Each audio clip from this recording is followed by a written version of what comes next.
Kykers, ek en Herkalas gaan nou die kronkelpad vat. Want ons is op pad. Dis dit is. Ons is op pad Karelsburg toe.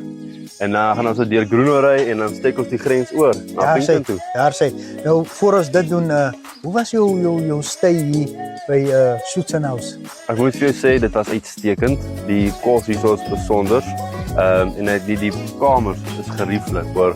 Met aircon en alles, ek kan sê jy het nie een aand sleg geslaap nie. Dit was net fantasties. Smart. Hoe het jy die mense van Keetmans gevind? Dis ek moet sê ek bedank almal in Keetmans wat julle deure vir ons oopgemaak het.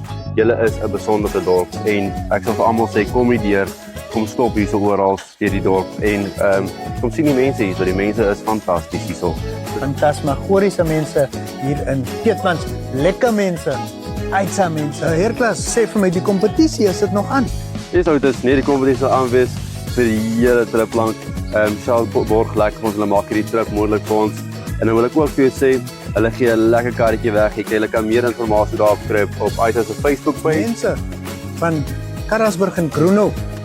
Hulle kan vir ons kom hallo sê, né? Yes, Hallo, julle wie? moet die. Ja, moenie bang of skaam wees nie as julle ons sien.